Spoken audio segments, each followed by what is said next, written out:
Cześć, witam na kanale Smart Test. Dzisiaj chciałem Was zaprosić do recenzji telewizora, który przyjechał do mnie prosto z fabryki w Austrii. Jest to telewizor Strong SRT 55 UD 7553. Telewizor 4K, pracujący pod kontrolą systemu Android w wersji 11. Telewizor już wyposażony w funkcję HDR10 z 10-bitową głębią kolorów. Zacznijmy sobie może od budowy i wykonania tego telewizora. Jak widzicie, telewizor jest już zawieszony na ścianie, natomiast w zestawie są też nóżki, które umożliwiają klasycznie postawienie takiego telewizora na szafce telewizyjnej. No i teraz to, co na pewno przykuwa od razu uwagę, to praktycznie bezramkowa konstrukcja. Ramki boczne mają grubość około milimetra, natomiast dolna ramka poniżej 2 cm. Zobaczcie teraz dokładnie, jak to wygląda. Mamy praktycznie całą taflę ekranu do dyspozycji. Co prawda, jeżeli się przyglądniecie nieco bliżej temu ekranowi, to widzicie, że obraz nie jest wyświetlany do samej ramki, tylko ma taki delikatny margines, ale jest to oczywiście naturalne w przypadku tego typu telewizorów. Dolna ramka również bardzo ładnie wykonana, bardzo dobrze się prezentuje. Tak więc wizualnie ten telewizor naprawdę świetnie wygląda. No i teraz z tyłu oczywiście tutaj uchwyt VESA 200×200, jeden przycisk Power do uruchomienia telewizora. No i złącza. Od góry mamy tutaj wyjście dźwięku cyfrowe, następnie złącze Common Interface do płatnych telewizji, wejście AV, dwa złącza USB, wejście anteny telewizji satelitarnej, wejście anteny telewizji naziemnej lub kablowej, 3 złącza HDMI oraz złącze LAN RJ45. Po przeciwległej stronie telewizora mamy złącze zasilania, klasyczna 8. No i od spodu głośniki 2x10W, otwory wentylacyjne po środku, dioda LED informująca nas o pracy urządzenia, no i miejsce też obok głośników do przekręcenia tych nóżek, na których ten telewizor możemy postawić. Wraz z telewizorem dostajemy aż 2 piloty zdalnego sterowania. Ten mniejszy jest to pilot Bluetooth do obsługi głównie multimediów. Pilot ma też tutaj wyszukiwanie głosowe oraz zaprogramowane przyciski do obsługi multimediów. Większy pilot, mamy tutaj już pełną klawiaturę numeryczną. Jest to pilot taki dość klasyczny, za pomocą którego również będziemy mogli w pełni obsługiwać ten telewizor razem też z multimediami, ponieważ też są tutaj przyciski do obsługi tych multimediów.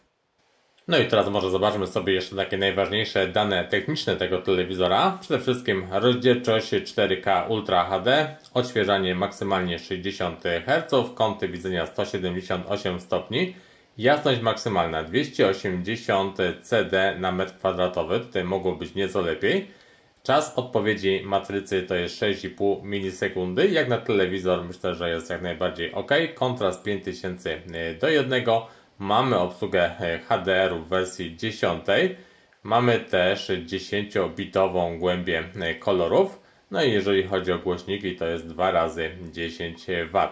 Z pozostałych informacji może warto wspomnieć jeszcze o tych tunerach budowanych w telewizor, czyli tuner telewizji naziemnej, kablowej oraz satelitarnej, moduł dostępu warunkowego do płatnych telewizji. No i na pokładzie mamy też Wi-Fi pracujące zarówno w paśmie 2,4 jak też 5 GHz.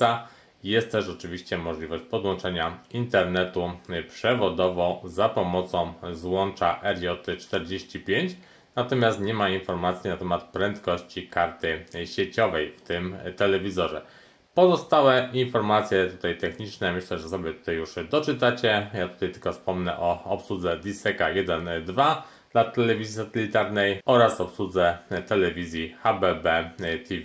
Aplikacje internetowe, czyli tutaj te aplikacje Netflixa, YouTube, Prime Video wbudowane w telewizor. Oczywiście jest też możliwość pobierania sobie dodatkowych aplikacji, ponieważ telewizor pracuje pod kontrolą systemu Android 11.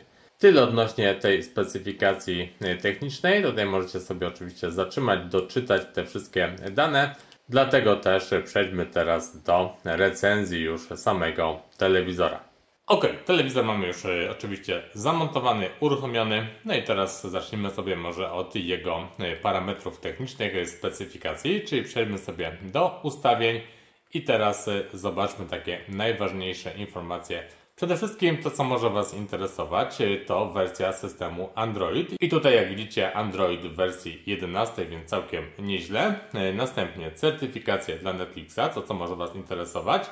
No i zabezpieczenia z lutego ubiegłego roku. Z pozostałych informacji, to jak widzicie, mamy tutaj możliwość zarządzania zasilaniem, czyli te wszystkie minutniki, wyłączenie automatyczne telewizora po określonym czasie, czas uśpienia, zarządzanie obrazem, czyli możliwość korzystania z Dolby Vision, regulacja podświetlenia, jasności, kontrastu, nasycenia, barwy, ostrości.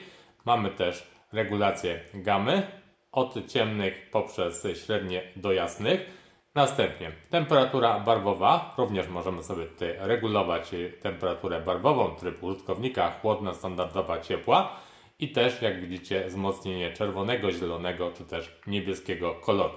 Opcje zaawansowane, jeżeli chodzi o tutaj obraz, redukcja szumów, korekcja MPG, następnie maksymalna jaskrawość, adaptacyjne sterowanie Luma, miejscowe sterowanie kontrastem, tryb Day-Eye Film, rozciąganie błękitu, następnie ALM. Te opcje możemy sobie włączyć lub też wyłączyć. Licznik zerowania MJC i niskie niebieskie światło, czyli tutaj ten filtr światła niebieskiego też w tym telewizorze jest już zaimplementowany. Jeżeli chodzi o dźwięk, tutaj też dużo ustawień. Możemy włączyć, wyłączyć dźwięki systemowe, następnie ustawić sobie styl dźwięku i do wyboru jest tryb użytkownika, standardowy, żywy, sport, film, muzyka, wiadomości. Następnie oczywiście możemy regulować balans, możemy regulować basy, soprany, to wszystko możemy sobie zmieniać. Dźwięk wielokanałowy możemy włączyć, wyłączyć. Następnie głośniki też możemy włączyć, wyłączyć, tryb SDR do HDR i tutaj możemy sobie to wszystko, jak widzicie, regulować za pomocą tutaj tego potencjometru. ARC, tryb automatyczny, do wyboru jest opcja wyłącz, wyjście cyfrowe automatycznie lub też możemy wybrać sobie właśnie obejście PCM, Dolby Digital Plus i Dolby Digital. Następnie opóźnienie SPDIF, również możemy to regulować. Automatyczne sterowanie głośnością, możemy tą funkcję włączyć, wyłączyć. Tryb do mix stereo, może być też dźwięk wielokanałowy. Przetwarzanie Dolby Audio, no i reset ustawień do wartości tutaj fabrycznych. Tak więc to są takie najważniejsze informacje odnośnie zasilania obrazu, dźwięku. Jeżeli chodzi o przechowywanie danych, pamięć wewnętrzna, pojemność 4,3 GB. Ekran główny. Ekran główny, czyli możemy sobie tutaj dostosować to, co chcemy widzieć na tym naszym podglądzie, na tym pierwszym ekranie, który nam się uruchamia. I możemy włączyć podgląd obrazu, podgląd dźwięku. Możemy to też wyłączyć, jeżeli tego nie potrzebujecie. Możemy zmieniać kolejność aplikacji, kolejność gier. Następnie asystent Google to jest bardzo przydatna oczywiście funkcja, czyli możemy wyszukiwać sobie głosowo wszystkie materiały, więc tą funkcję możemy też włączyć, wyłączyć, zarządzać. Oczywiście jest też pełna obsługa Chromecasta, czyli bezpośrednie przesyłanie materiałów wideo z naszych urządzeń mobilnych na telewizor. I oczywiście tego Chromecasta możemy wyłączyć lub też ustawić go tylko podczas przesyłania danych, ustawić funkcję zawsze, więc mamy tutaj kontrolę nad tą funkcją właśnie Chromecast. Wygaszacz ekranu, oszczędzanie energii, tego Wam nie będę tutaj oczywiście pokazywał. Więc przejdźmy sobie teraz do kolejnej rzeczy, a mianowicie do AIDA64, jeżeli chodzi o parametry tego telewizora. I teraz jak widzicie, tutaj jeżeli chodzi o producenta, model, płytę zastosowaną, to wszystkie te informacje widzicie na tym wykresie.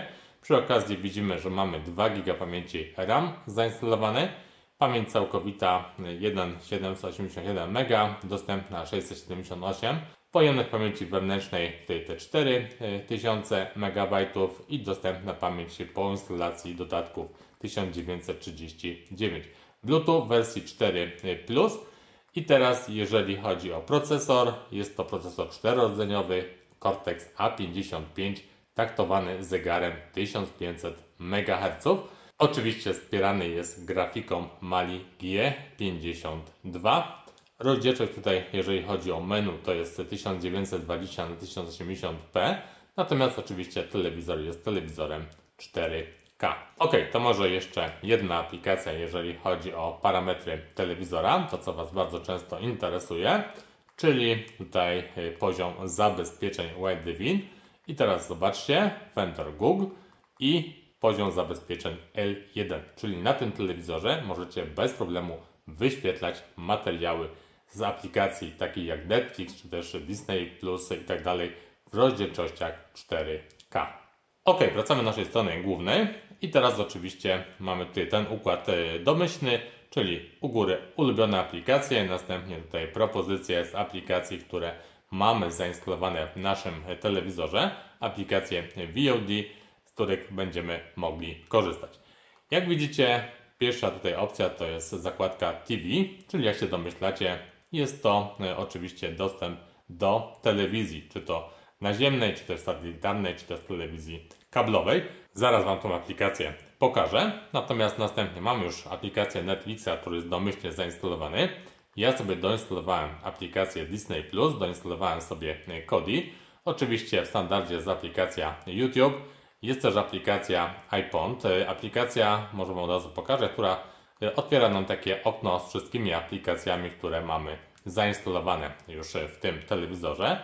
Jak widzicie, są tutaj aplikacje, które ja sobie doinstalowałem, czyli DRM Info, AIDA64. Doinstalowałem też aplikację HBO, aplikację Playera i wszystkie te aplikacje na tym telewizorze bez problemu działają, co zresztą jeszcze Wam pokażę w dalszej części recenzji. Następnie mamy dostęp do sklepu Google Play i tutaj może się chwileczkę zatrzymajmy. Zobaczcie, tak ten sklep wygląda. Klasyczny sklep dla systemu Android TV, czyli dostęp do wszystkich aplikacji, które są przeznaczone właśnie na telewizory. I jak widzicie, możemy sobie instalować nie tylko aplikacje, ale również jakieś proste gry wideo, czyli wykorzystać ten telewizor też jako mini konsolę.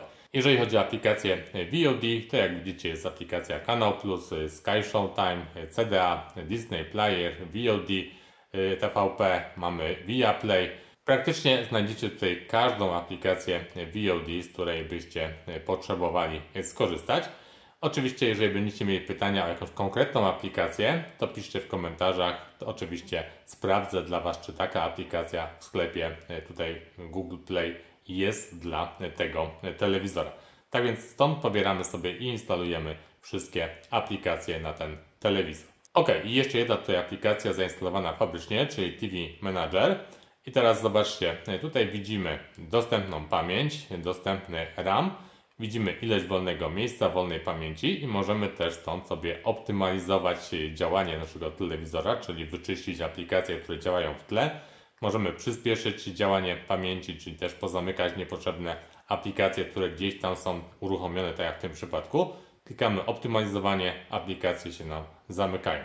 Możemy też stąd odinstalować aplikacje lub zainstalować je ze źródeł zewnętrznych, np. z pendrive'a podłączonego do tego telewizora. No jest też inteligentna diagnostyka, która sprawdza sobie tutaj działanie sieci, działanie tutaj całego telewizora. Ok, tyle tytułem wstępu odnośnie tutaj tych domyślnych aplikacji. Oczywiście do tych aplikacji sobie jeszcze za chwileczkę na chwilę wrócimy, natomiast teraz chciałem przejść do tej aplikacji TV, czyli aplikacji do odbioru kanałów telewizyjnych. I teraz jak widzicie, tak ta aplikacja wygląda, jeżeli chodzi o odbiór kanałów telewizji naziemnej. Zobaczcie, przycisk OK uruchamia nam listę kanałów. Wszystkie kanały bez problemu się wyszukują w tym telewizorze, więc nie ma tutaj z tym żadnych problemów.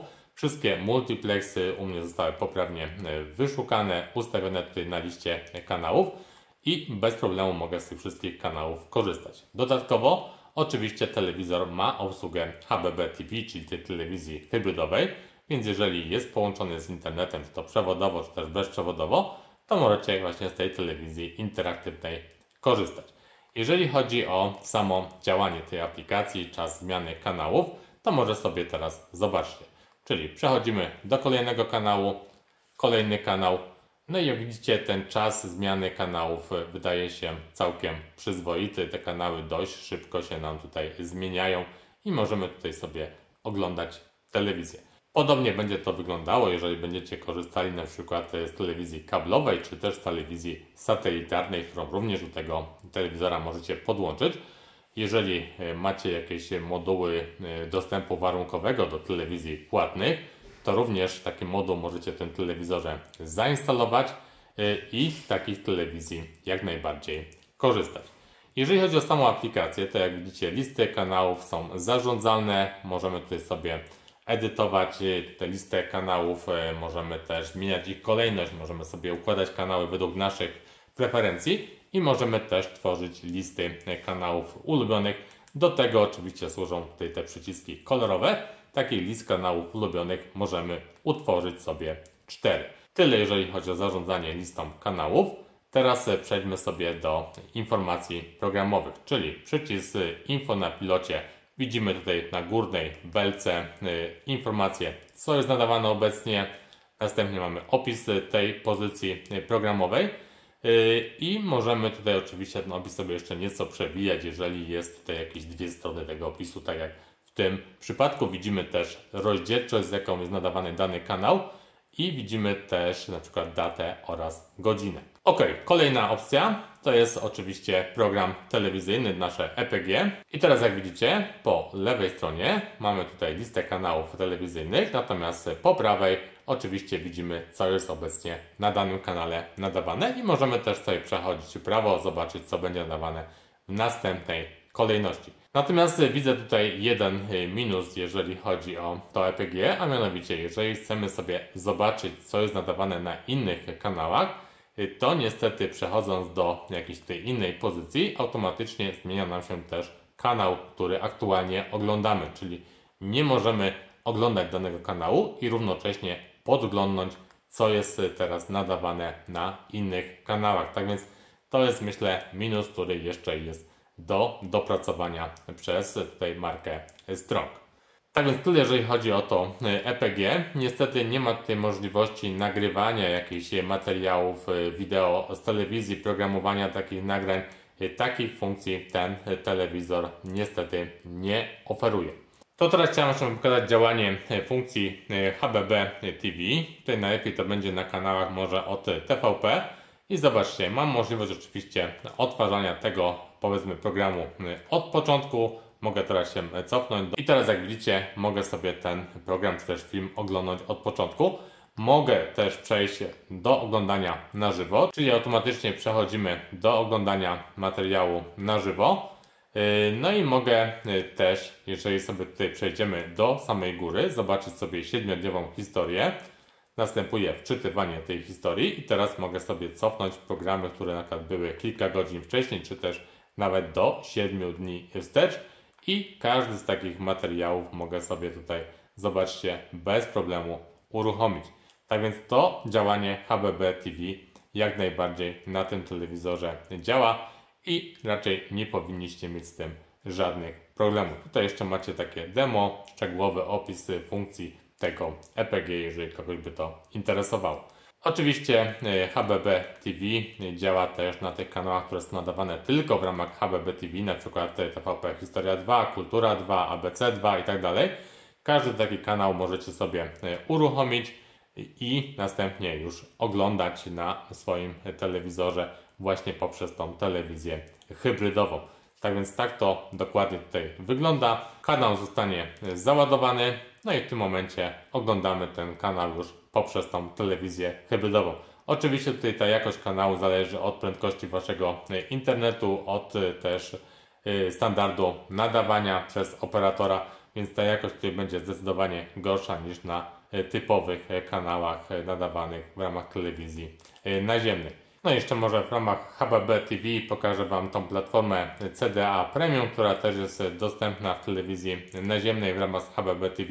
Oczywiście do działania tej platformy musimy mieć wykupione konto, wykupiony abonament w serwisie CDA i wówczas oczywiście z tych wszystkich materiałów będziemy też mogli korzystać. Tyle odnośnie działania telewizji hybrydowej. Teraz Wam jeszcze pokażę tutaj ustawienia menu w opcji telewizora, czyli wejścia. I mamy tutaj oczywiście antenę, kabel, satelitę i telewizję analogową. Następnie mamy ustawienia obrazu i tutaj dokładnie te same ustawienia, które widzieliście już na samym początku, które Wam pokazywałem. Podobnie to będzie wyglądało, jeżeli chodzi o ustawienia dźwięku. Też w tej pozycji możecie bardzo łatwo tym dźwiękiem sobie zarządzać. Kolejna zakładka to oczywiście zasilanie, to też już widzieliście, czyli ten minutnik, czas zasypiania, automatycznego wyłączenia telewizora po określonym czasie. Kolejna zakładka karta SIM, czyli zarządzanie tym modułem warunkowego dostępu płatnych telewizji. Jeżeli taki będziecie mieli w telewizorze zamontowany, to z tego miejsca będziecie mogli też sobie tym modułem zarządzać. No i opcje zaawansowane, gdzie znajdziemy właśnie wybór ścieżki dźwiękowej, drugi język audio, następnie wyciszenie niebieski, kanał domyślny, możemy sobie ustawić, przy jakim ma telewizor startować. Tą funkcję HBB TV, jeżeli nie chcecie z niej korzystać, możecie ją wyłączyć. Możecie też ustawić opcję, żeby nie było śledzenia, pliki cookies, zarządzanie, trwałe przechowywanie, blokowanie witryn śledzących, ID urządzenia, chowanie, ukrywanie i reset ID urządzenia, więc tym możecie też tą funkcją HBB TV w pełni zarządzać. Napisy ekranowe, jeżeli chcecie z nich korzystać, to możecie sobie tutaj włączyć, wyłączyć. Utwory z napisami, jaki język też napisów ekranowych, możecie zmienić język napisów ekranowych drugi do wyboru, na przykład angielski, tryb napisów, napisy normalne dla niesłyszących. To wszystko możecie z tego ekranu sobie wybierać. Jest też oczywiście dostęp do teletekstu, telegazety. No i możemy sprawdzić sobie szybko też informacje systemowe, czyli na przykład poziom sygnału, jakość sygnału na danym kanale. No i jeżeli ktoś z Was jeszcze używa telegazety, to w tym telewizorze jest ona tutaj dostępna. Na pełnym ekranie nie ma problemu z jej działaniem. Ok, wracamy teraz do naszego głównego menu. No i teraz zobaczmy sobie może działanie aplikacji Netflix, Disney Plus i pozostałych aplikacji VOD. I jak widzicie, aplikacja nam się uruchamia bez problemu. Mamy łatwą obsługę za pomocą dołączonych pilotów zdalnego sterowania. Tutaj możemy sobie to wszystko przeglądać, uruchamiać. Wszystko nam tutaj bardzo szybko, płynnie działa. Zobaczcie może czas uruchomienia się jakiegoś tutaj materiału wideo. Klikamy otwórz odcinek. No i praktycznie od razu ten materiał nam się otwiera. Oczywiście też to jest zależne od prędkości Waszego łącza internetowego. Jeżeli chodzi o zarządzanie napisami, ścieżkami dźwiękowymi, to klasycznie jak w przypadku każdej aplikacji Netflix na telewizory czy też urządzenia typu Box TV. Kolejna aplikacja Disney Plus. Zobaczmy jak to będzie tutaj wyglądało. I tutaj również jeżeli chodzi o obsługę, zarządzanie, wszystko jak widzicie bardzo szybko, płynnie działa. Każdy z takich materiałów możemy też bardzo szybko sobie otworzyć, uruchomić na naszym telewizorze, oczywiście w tych najwyższych rozdzielczościach. No i również jeżeli chodzi o obsługę, zarządzanie w aplikacji, to również zarządzanie ścieżkami dźwiękowymi, napisami. Tutaj działa to tak jak w każdym systemie Android TV. Może jeszcze Wam pokażę aplikację Player, bo o nią bardzo często pytacie. Ta aplikacja też bez problemu jest do pobrania w sklepie Google Play. Bez problemu jesteśmy w stanie tę aplikację sobie uruchomić. I jak widzicie, również obsługa tej aplikacji bardzo prosta, bardzo wygodna za pomocą też dołączonych do zestawu pilotów zdalnego sterowania. Ok, i może jeszcze Wam pokażę działanie aplikacji Kodi, ponieważ też jest to bardzo popularna aplikacja. Aplikacja również dostępna w sklepie Google Play, którą możecie zainstalować, bardzo szybko się uruchamia. No i oczywiście po doinstalowaniu różnych wtyczek, dodatków będziecie mogli tutaj też z tej aplikacji jak najbardziej korzystać. Ok, nie będę Wam pokazywał działania wszystkich aplikacji tutaj po kolei, bo to nie ma sensu. Natomiast oczywiście przejdziemy sobie do aplikacji YouTube i zobaczymy jak ten telewizor radzi sobie z odtwarzaniem materiałów w wysokich rozdzielczościach.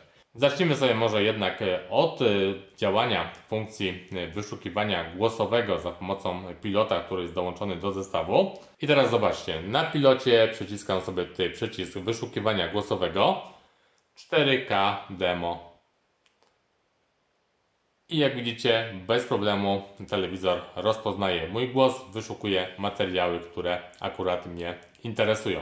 No i teraz przejdźmy sobie do takich materiałów, jak to będzie wyglądało. Spróbujemy sobie jakieś tutaj demo w wyższych rozdzielczościach uruchomić. I jak widzicie, materiał nam się tutaj bez problemu uruchamia. Całkiem niezłe czernie na tym ekranie, jak widzicie. Bardzo też dobra jakość obrazu. Jeżeli chodzi o rozdzielczości, to teraz sobie przejdźmy do ustawień i jak widzicie, jakość tutaj, którą możemy sobie wybrać, to jest jakość 4K przy 60 Hz z funkcją HDR. I teraz zobaczymy sobie może jeszcze statystyki dla nerdów. Wrócimy do naszego obrazu. I teraz zobaczcie tutaj w tej drugiej linijce, jeżeli chodzi o informacje o obrazie. Mamy rozdzielczość naszego telewizora 1920 x 1080 x 2, czyli dokładnie 3840 na 2160, czyli mamy tutaj to pełne 4K w tym telewizorze. I jeszcze zobaczcie, jedna ważna informacja. Mamy obsługę kodeka AV1, co obecnie oczywiście jest bardzo istotne, jeżeli chodzi o odtwarzanie materiałów właśnie z aplikacji YouTube. Tak więc jak widzicie, telewizor dobrze radzi sobie, jeżeli chodzi o aplikację VOD. Dobrze radzi sobie z odtwarzaniem materiałów w tych najwyższych rozdzielczościach. Nie ma też problemów z odbiorem telewizji, czy to naziemnej, kablowej, czy też satelitarnej. Mamy obsługę funkcji HBB TV. Możemy uruchamiać na tym telewizorze gry wideo pobierane na przykład bezpośrednio na sam telewizor. No i na koniec jeszcze chciałem wspomnieć o jednej rzeczy, a mianowicie o obsłudze przeglądarek. Podobnie jak we wszystkich systemach Android TV, nie mamy tutaj takiej klasycznej przeglądarki, nie wiem, Chrome, Edge, Opera i tak dalej, ale możemy doinstalować jakieś te inne przeglądarki. Ja sobie tutaj doinstalowałem przeglądarkę Browser. No i zobaczcie, tak ona wygląda. Możemy tutaj sobie nią na tym telewizorze sterować. Możemy sobie wyszukiwać tutaj jakieś strony internetowe.